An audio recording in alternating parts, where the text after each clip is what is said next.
Hello दोस्तों, आज हम देखेंगे जीके के टॉप 100% जो आने वाली सभी परीक्षाओं के लिए बहुत ही इंपॉर्टेंट हैं, जो कहीं ना कहीं परीक्षाओं में जरूर पूछे गए हैं और आने की भी संभावना है। तो चलो प्रश्न नंबर 1 देखेंगे। प्रश्न नंबर 1 कह रहा है, गुरु नानक का जन्म कहाँ हुआ था? तो गुरु नानक जी का जन्म हुआ था अमृतसर में। कहाँ हुआ था? अमृतसर में। उसके बाद प्रश्न नंबर 2 देखेंगे, दिल्ली चलो का नारा किसने दिया? तो दिल्ली चलो का नारा दिया था सुभाष चंद्र बोस ने। किसने दिया था? सुभाष चंद्र बोस ने दिल्ली चलो का नारा दिया था। उसके बाद प्रश्न नंबर 3 देखेंगे। प्रश्न नंबर 3 कह रहा है, भारत के संविधान का पिता, भारतीय संविधान का पिता किसे कहा जाता है? तो ये कहा जाता है डॉक्टर बी आर अम्बेडकर को भारतीय संविधान का पिता कहा जाता है। उसके बाद प्रश्न नंबर 4 देखेंगे। प्रश्न नंबर 4 कह रहा है, भारत में रेलवे की शुरुआत कब से हुई? तो भारत में जो रेलवे की शुरुआत हुई वो हुई 1853 में। किसके समय? लॉर्ड डलहौजी के समय हुई थी। लॉर्ड डलहौजी के समय हुई थी। उसके बाद प्रश्न नंबर अगला देखेंगे।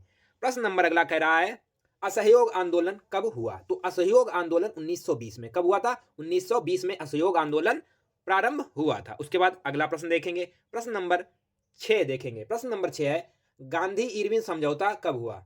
गांधी इरविन समझौता 5 मार्च 1931 को हुआ था। 5 मार्च 1931 को हुआ था। आज हम देखेंगे टॉप 100 क्वेश्चन देखेंगे इसमें। गांधी जी दक्षिण अफ्रीका कब गए? तो गांधी जी दक्षिण अफ्रीका कब गए? तो इसका जो आंसर होगा वो हो जाएगा 1893 में। गांधी जी दक्षिण अफ्रीका कब गए? 1893 में। उसके बाद अगला प्रश्न देखेंगे, चंपारण सत्याग्रह कब हुआ था?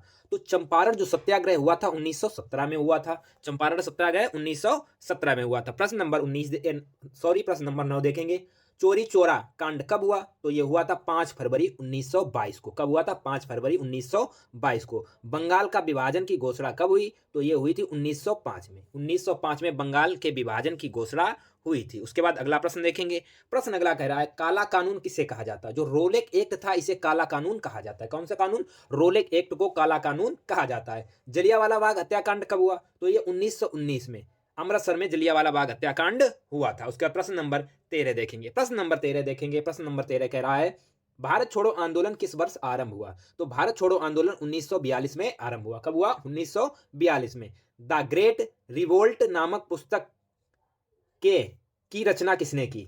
तो किसने की? अशोक मेहता। अशोक मेहता ने की। कौन सी पुस्तक है? द ग्रेट रिवोल्ट नामक पुस्तक। उसके बाद प्रश्न नंबर अगला देखेंगे। प्रश्न नंबर अगला 15 नंबर प्रश्न देखेंगे। 1857 के गदर को किसने क्रांति का नाम दिया? तो कार्ल मार्क्स ने इसे क्रांति का नाम दिया। उसके बाद अगला देखेंगे, 1857 की क्रांति का प्रमुख कारण क्या था? तो ये चर्बी वाला कारतूस प्रमुख कारण थे। उसके बाद अगला प्रश्न देखेंगे। प्रश्न नंबर 17। प्रश्न नंबर 17 कह रहा है, 1857 के विद्रोह के समय भारत का गवर्नर जनरल कौन था?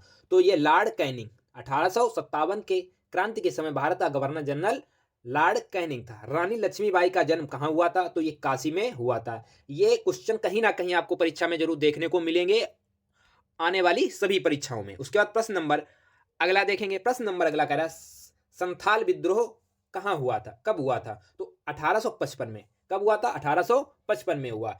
इंग्लिश ईस्ट इंडिया कंपनी की स्थापना भारत में कब हुई? तो ये हुई थी 1600 ईस्वी में। कब हुई थी? 1600 ईस्वी में ईस्ट इंडिया कंपनी की स्थापना। संथाल विद्रोह का नेता कौन था? तो ये संथाल विद्रोह का नेता सिद्धू और कान्हू संथाल विद्रोह के नेता थे। उसके बाद प्रश्न नंबर 22 देखेंगे।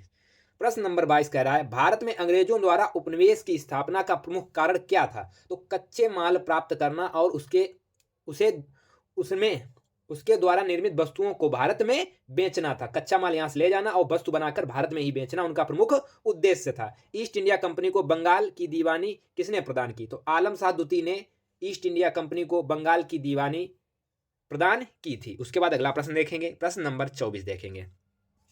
प्रश्न नंबर 24 कह रहा है, भारत में आने वाले प्रथम यूरोपीय कौन थे? तो ये पुर्तगाली थे। कौन थे? पुर्तगाली भारत में आने वाले प्रथम यूरोपीय थे। प्लासी का युद्ध कब हुआ था? तो प्लासी का युद्ध 1753 में। कब हुआ था? 1753 में प्लासी का युद्ध हुआ था। प्रश्न नंबर 26 देखो। प्रश्न नंबर 26 कह रहा है, ख्वाजा मोइनुद्दीन चिश्ती की दरगाह कहाँ स्थित है? तो ये अजमेर में। कहाँ स्थित है? अजमेर में ख्वाजा मोइनुद्दीन चिश्ती की दरगाह स्थित है। उसके बाद प्रश्न नंबर 27, बीजक में किसका उपदेश संग्रहित है? तो किसका है? कबीर का। किसका है? बीजक में कबीर का है। उसके बाद प्रश्न नंबर 28 देखेंगे। प्रश्न नंबर 28 कह रहा है, बंगाल का प्रसिद्ध सेन कौन था?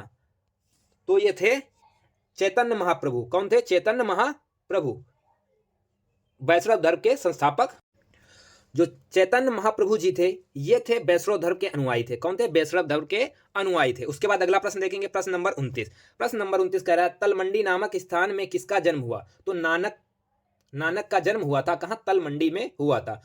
महाकवि कबीर किसके शिष्य थे? तो रामानंद के शिष्य थे। कौन? महाकवि कबीर जो शिष्य थे रामानंद के शिष्य थे। उसके बाद प्रश्न नंबर 31 देखेंगे। प्रश्न नंबर 31 कह रहा है भारत में मुगल वंश का संस्थापक कौन था? तो बाबर था भारत में मुगल वंश का संस्थापक। भारत में अंतिम मुगल सम्राट कौन था? तो बहादुर शाह जफर। कौन था? बहादुर शाह जफर अंतिम मुगल सम्राट भारत में था। उसके बाद प्रश्न नंबर 33 देखेंगे। प्रश्न नंबर 33 कह रहा है पानीपत का प्रथम युद्ध किस वर्ष हुआ? तो 1526 में पानीपत का प्रथम युद्ध हुआ। अकबर ने दीन ए इलाही धर्म चलाया। तो कब चलाया था? 1581 में चलाया था। कहां से? इलाहाबाद से चलाया था। उसके बाद प्रश्न नंबर अगला देखेंगे। प्रश्न नंबर अगला कह रहा है अकबर का वित्त मंत्री कौन था? तो जो राजा टोंडलमल थे वो अकबर के वित्त मंत्री थे। कौन? राजा टोंडलमल अकबर के वित्त मंत्री थे। अकबर द्वारा चलाया गया दीन ए इलाही धर्म मानने वाला एकमात्र हिंदू का नाम क्या था? तो बीरबल। कौन था? बीरबल। जिसने मात्र एक हिंदू था जिसने इलाही धर्म माना था, वो कौन था? बीरबल। ताजमहल किस नदी के किनारे स्थित है? तो ताजमहल जो है वो यमुना नदी के किनारे स्थित है। कौन सी नदी के किनारे स्थित है? यमुना नदी के किनारे ताजमहल स्थित है। ताजमहल का निर्माण किसने कराया था? तो शाहजहां ने ताजमहल का निर्माण कराया था। किसने कराया? शाहजहां ने। अकबरनामा की रचना किसने की? अबुल फजल ने अकबरनामा की रचना की। किसने की? अबुल फजल ने अकबरनामा की रचना की थी। उसके बाद प्रश्न नंबर 40 देखेंगे। प्रश्न नंबर 40 कह रहा है महाभारत की रचना किस भाषा में हुई? तो महाभारत की जो रचना हुई थी वो संस्कृत भाषा में हुई थी। कौन सी भाषा में? संस्कृत भाषा में हुई थी। महाभारत का युद्ध कुरुक्षेत्र के मैदान में कितने दिन तक चला था? तो ये 18 दिन तक चला था। कितने दिन तक चला था? मात्र 18 दिन तक कुरुक्षेत्र के मैदान में चला था। उसके बाद प्रश्न नंबर अगला देखेंगे। गंगापुत्र किसे कहा जाता था? तो भीष्म को गंगापुत्र कहा जाता था। किसे? भीष्म को गंगापुत्र कहा जाता था। उसके बाद प्रश्न नंबर 43 देखेंगे। प्रश्न नंबर 43 कह रहा है महाभारत की विषय वस्तु कितने प्रकार में है? तो 2 प्रकार में। कितने? विषय वस्तु 2 प्रकार में है। कितने प्रकार में है? 2 प्रकार में। उसके बाद प्रश्न नंबर अगला देखेंगे। महाभारत में कितने प्रकार के युद्धों का वर्णन है? तो 8 प्रकार के युद्धों का वर्णन है। महाभारत में 8 प्रकार के युद्धों का वर्णन दिया गया है। महाभारत की रचना किसने की थी? तो वेद व्यास जी ने महाभारत की रचना की थी। वेद व्यास जी ने। उसके बाद अगला देखेंगे। मौर्य साम्राज्य का तृतीय शासक कौन था? तो अशोक मौर्य साम्राज्य का तृतीय शासक था। अशोक जो था मौर्य साम्राज्य का तृतीय शासक था। उसके बाद प्रश्न नंबर अगला अर्थशास्त्र के लेखक कौन थे? तो कौटिल्य और चाणक्य। इन्हीं को कौटिल्य चाणक्य इन्हीं का नाम है। इन्हीं को कौटिल्य या चाणक्य कहा जाता है। भारत का नेपोलियन किस शासक को कहा जाता है? तो समुद्रगुप्त को भारत का नेपोलियन कहा जाता है। समुद्रगुप्त को भारत का नेपोलियन कहा जाता है। प्राचीन काल में मगध की राजधानी कहाँ थी? तो पाटलिपुत्र। जो आज पटना है इसे पहले पाटलिपुत्र कहा जाता है। यह मगध की राजधानी थी। अर्थशास्त्र की रचना कब हुई? तो अर्थशास्त्र की रचना 4वीं शताब्दी ईसा पूर्व हुई। 4वीं शताब्दी ईसा पूर्व में हुई थी। उसके बाद प्रश्न नंबर अगला देखेंगे। मोहनजोदड़ो की खोज 1920 में किसने की? तो राखलदास बनर्जी ने की थी। किसने की थी? राखलदास बनर्जी ने। उसके बाद अगला देखेंगे। तृतीय बौद्ध संस्कृति किसके शासनकाल में हुआ था? तो अशोक के शासनकाल में तृतीय बौद्ध संस्कृति हुई थी। उसके बाद अगला देखेंगे।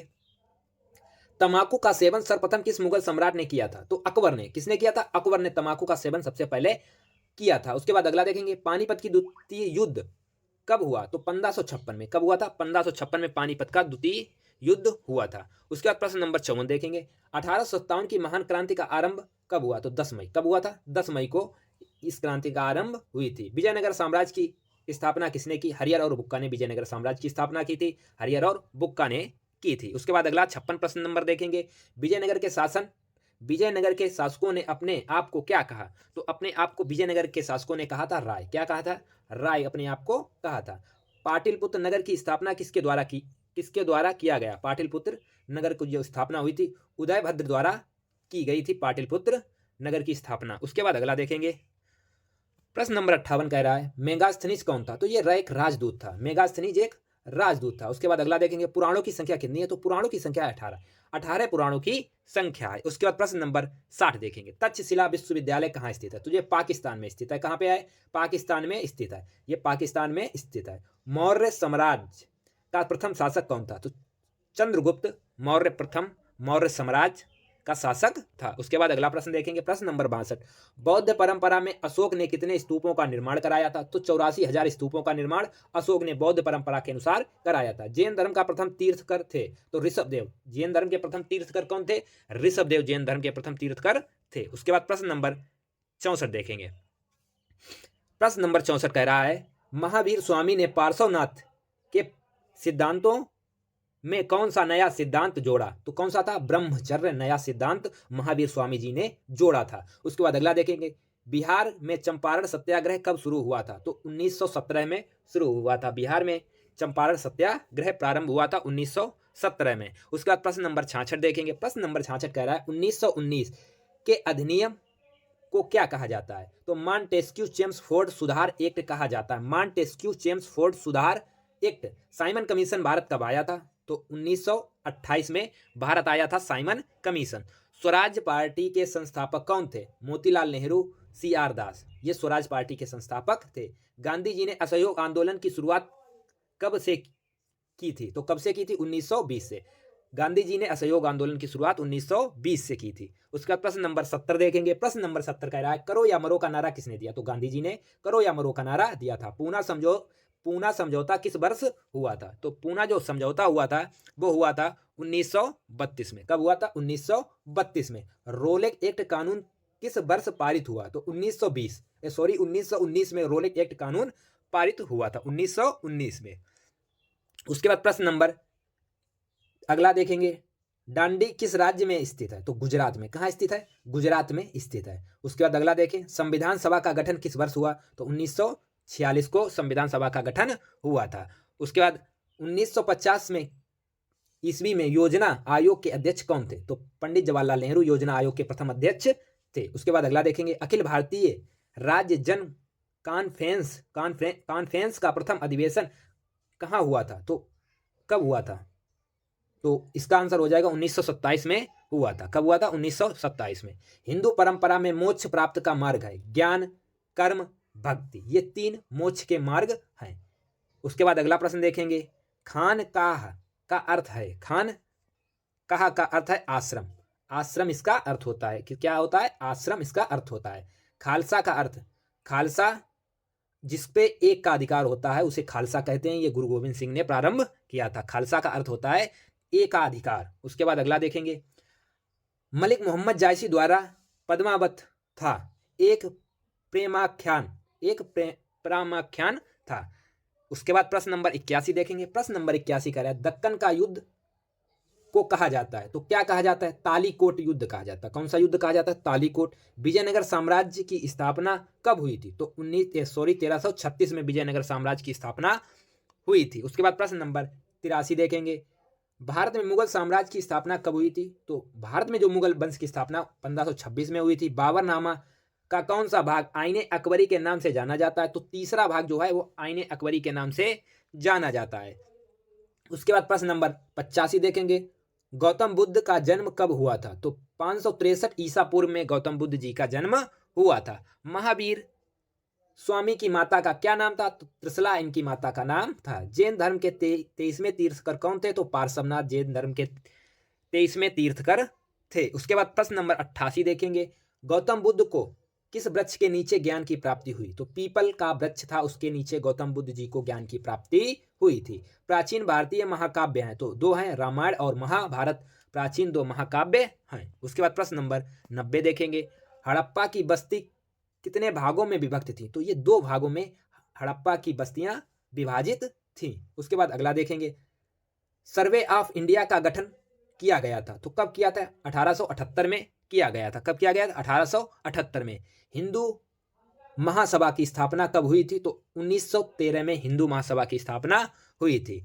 उसके बाद प्रश्न नंबर 93 देखेंगे, मुस्लिम लीग की स्थापना कब हुई? तो 1906 में मुस्लिम लीग की स्थापना हुई थी। भारतीय संविधान के अनुसार संप्रभुता निहित है तो किसमें? राष्ट्रपति में संप्रभुता निहित है। गेटवे ऑफ इंडिया का निर्माण कब हुआ? तो 1911 में गेटवे ऑफ इंडिया का निर्माण हुआ था। बिहार में 1857 की महान क्रांति का नेतृत्व किसने किया? तो कुंवर सिंह ने बिहार की क्रांति का नेतृत्व 1857 की क्रांति का किया था। उसके बाद प्रश्न नंबर 97 देखेंगे, प्रसिद्ध विरूपाक्ष मंदिर कहाँ स्थित है? तो हम्पी में स्थित है। कहाँ पे? हम्पी में स्थित है।